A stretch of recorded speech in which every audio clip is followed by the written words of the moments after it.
Non appena vedono la telecamera rientrano in casa, cercano solo di non dare nell'occhio, ma in questi giorni non si parla d'altro. Via Cave, zona Chiesa Nuova a Padova, questa palazzina ospita dal 9 giugno una quindicina di profughi gestiti dalla cooperativa Populus. Lo stabile appartiene a Daniela Faggion, ex esponente della Lega Nord che ora sostiene Flavio Tosi e ormai anche ex assessore del comune di Selvazzano.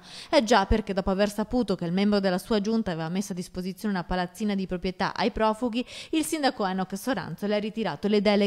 Daniela Faggion non vuole parlare dopo il clamore di questi giorni. Il marito ci conferma che è stata sospesa dall'incarico di assessore, una decisione inaccettabile visto che non sta facendo nulla di illegale o incompatibile con la sua carica, ci dice.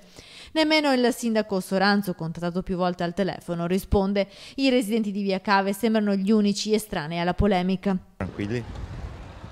No. Sì, vedo che c'è tutto un po' di perplessità. Io ho cercato, siccome che parlo diverse lingue, ho cercato anche di avvicinarli, di parlarle in francese, visto che vengono a Costa d'Avorio. Tranquilli, poveretti. Per me sta bene anche qua, mi disturba mia, sai, signorina.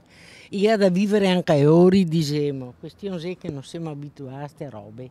Intanto anche il sindaco di Padova, Massimo Bitonci, torna sulla questione profughi e chiede al presidente del Consiglio, Matteo Renzi, di ripristinare il reato di clandestinità. Servono delle regole chiare per espellere chi non ha il diritto di stare in Italia, spiega Bitonci, suggerendo di prendere ad esempio dalla legge dello Stato Vaticano, che a proposito di clandestini dice: coloro che si trovano senza le necessarie autorizzazioni o dopo che siano scadute o revocate possono essere allontanati.